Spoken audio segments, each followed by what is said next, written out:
One of the biggest myths people carry around with them is this idea that passion is something you're supposed to stumble upon one day, like it's hiding under a rock, waiting for you to discover it. Because so many people waste years searching for it, chasing after this feeling they think will magically light them up and give them all the answers. But here's the truth. Passion isn't something you find. It's something you build. It's not a lottery ticket you scratch and suddenly win. It's more like a fire you start from a spark, and then you have to keep feeding it, keep working at it until it grows strong enough to light up everything around you. Think about it.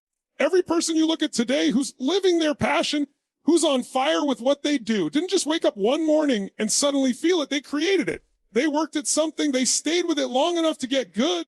And as they developed competence, their excitement grew. Passion follows mastery. When you know what you're doing, when you feel that sense of progress and capability, you start to care more. You start to feel invested. That's when the emotional fuel kicks in. But most people quit too soon, long before they ever get to that place. They say, well, I guess this isn't my passion. And then they move on to the next shiny thing, and the cycle repeats. No wonder they never feel that fire. It's because they never stuck around long enough to build it. Let me tell you something. When I started my journey, I didn't know this would become my life's work. I didn't wake up with a clear label on what my passion was supposed to be. What I didn't know is that I was curious. I was hungry. I wanted to grow. And so I threw myself into opportunities. I practiced. I worked on my craft. And over time, I got better. And as I got better, I started to love it more. That's the secret. The love grows with the effort. The fire grows with the fuel you put in. And here's the trap. People wait for passion to hit them before they start. They say, once I find my passion, then I'll go all in. No, it doesn't work like that. You go all in first. You start where you are with what you have. You put in the hours. You push through the discomfort of being a beginner. And eventually the momentum creates the very passion you were searching for. It's not about waiting for the feeling. It's about generating the feeling by showing up and doing the work. Now, I want you to think about a time in your life when you were terrible at something. Maybe it was a sport, maybe a skill, maybe even your first job. Remember how awkward it felt, how you doubted yourself, how you maybe even hated it first. But if you stuck with it, if you practiced, if you kept at it, at some point it got easier. You started to feel more comfortable, more confident. And what happened? You started to enjoy it more. That's the pattern. The deeper you go, the more you grow, and the more passion comes alive. People tell me all the time, I don't know what I'm passionate about. And I always say, stop searching. Start building. Stop waiting for some bolt of lightning to strike and give you clarity. Instead, pick something, anything that sparks your curiosity, and commit to growing in it. Learn. Practice. Challenge yourself. Push through the frustration that comes with the learning curve. Because on the other side of that frustration is the satisfaction. And with that satisfaction comes the passion you've been looking for. So here's what it really comes down to, Lee. Passion is a decision, not a discovery. It's the result of choosing to give your best effort day after day in something that matters to you. It's choosing to show up even when you don't feel like it, because you know growth lives on the other side of that resistance. It's choosing to keep stacking bricks one after another until one day you look up and realize you've built something powerful, something meaningful. And suddenly that thing you used to call work now feels like passion. So many people get stuck because they think they need to figure everything out before they even start. They say, I don't know what my passion is, so I can't take action yet. And what happens? They freeze. They wait. They analyze. They search for some giant breakthrough moment, some clear sign pointing them to the one thing they're meant to do. But life doesn't work like that. The truth is, clarity doesn't come from thinking. It comes from doing.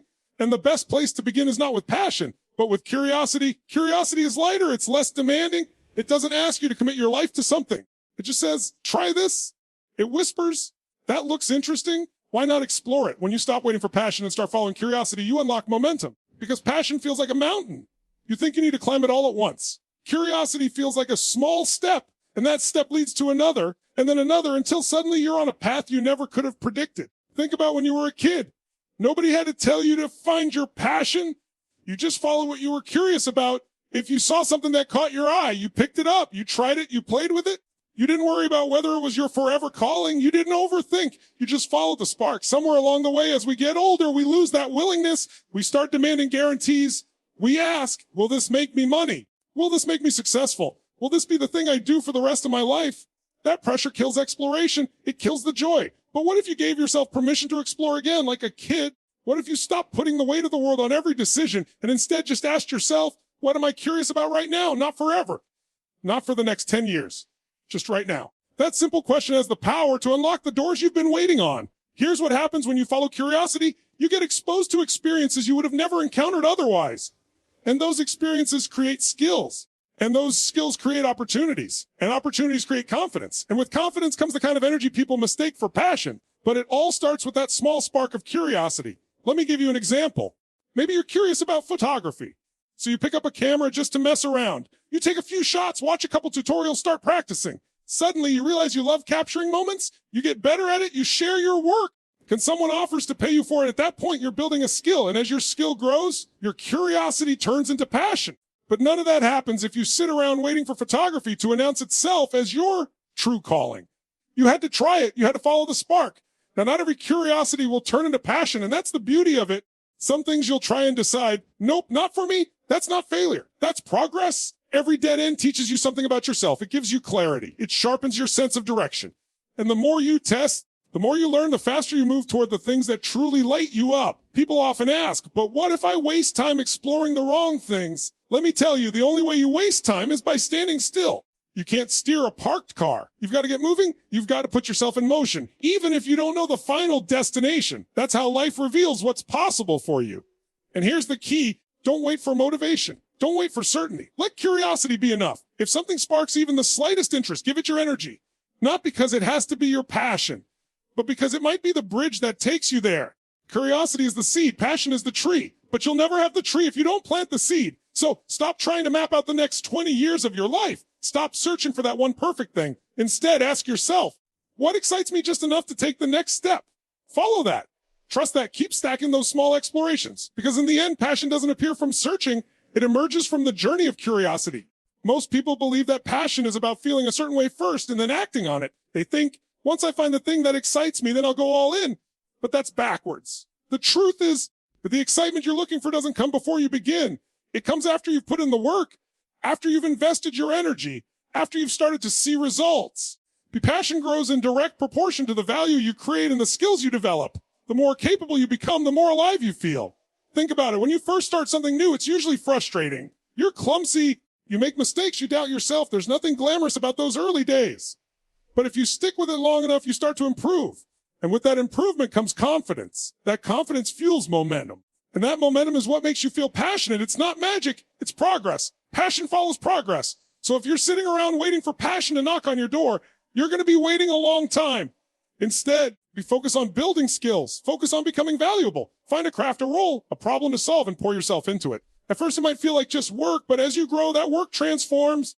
It becomes meaningful because you can see the difference you're making. You can feel your own growth, and others begin to recognize it too. The people we admire, the ones who look like they've been living their passion all along, it didn't start that way. They started with something small. They started as amateurs. They started by focusing on what they could do, not waiting on some magical lightning bolt of passion. Over time, their skill created opportunities. Opportunities created impact, and impact ignited passion. That's the path. So here's the shift you need to make. Stop asking, what am I passionate about? And start asking, what skills can I build? Where can I create value? How can I get a little better today than I was yesterday? Because the person who's committed to growth will always find passion waiting for them down the road. We've been trained to think passion is about chasing what feels good, chasing dreams that sound exciting, chasing an idea of what we think our life should look like. But here's the problem when you make passion only about what excites you. It's easy to quit the moment it gets hard.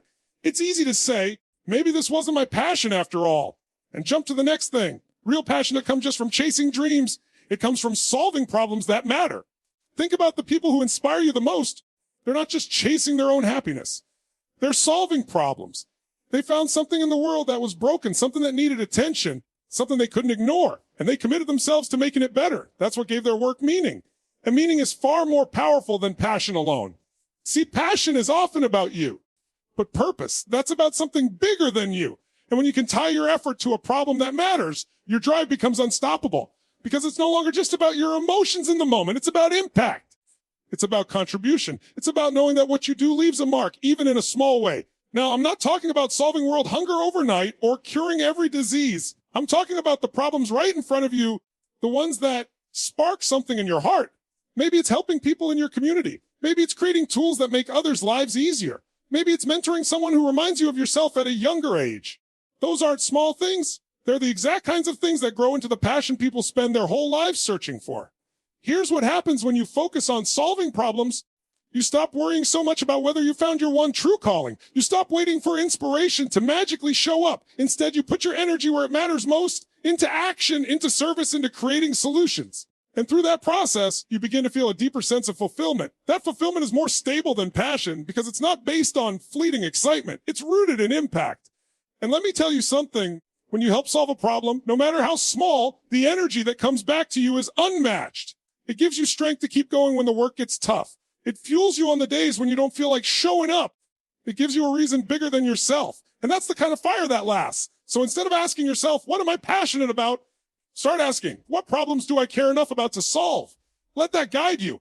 Because passion that's rooted in service, in impact and contribution, that's the kind of passion that doesn't fade when things get difficult. That's the kind of passion that sticks. Here's the truth. Most people are waiting. They're waiting to feel ready. They're waiting to feel inspired. They're waiting for some perfect wave of passion to sweep over them before they commit. And that's why they stay stuck. Because passion doesn't show up first. Commitment does. It's not about sitting around waiting to feel a certain way. It's about deciding, I'm in, I'm doing this. And then showing up day after day, even when it's not convenient, even when it's not exciting. When you commit, something shifts. You stop treating your goals like options and start treating them like obligations. And when that happens, you begin to build momentum.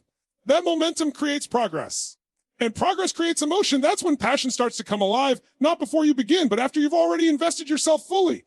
Think about anything in your life that you truly care about right now. Was it love at first sight? Or did your care deepen over time as you gave more of yourself to it? The more you pour into something, the more you begin to value it. The more energy you invest, the more it matters to you. And that's why commitment has to come first. Without it, passion never has a chance to grow. The problem is too many people give up too early. They dabble. They test the waters. They keep one foot in and one foot out. And then they wonder why they don't feel lit up inside. It's because they haven't given themselves fully to the process. They're waiting for passion to show up before they go all in, not realizing that passion is the reward of going all in. Let me tell you, the moment you stop treating passion as something you wait for and instead treat it as something you generate through commitment, everything changes. You become unstoppable. Because on the days when you don't feel motivated, and those days will come, you've already decided. You're not relying on a feeling to push you. You're relying on a choice you've already made. And here's the magic. The more consistent you are, the deeper the passion gets. The longer you stick with it, the more connected you feel. Every time you show up when it would have been easier not to, you add fuel to the fire. You prove to yourself that this matters. You create a sense of ownership over it. And that ownership turns into pride, and that pride turns into love for what you do. So stop waiting for passion to hit you like lightning. Stop waiting for the perfect moment to begin. Make the decision. Commit fully. Give yourself no exit strategy. And as you pour yourself into the process, passion will rise to meet you.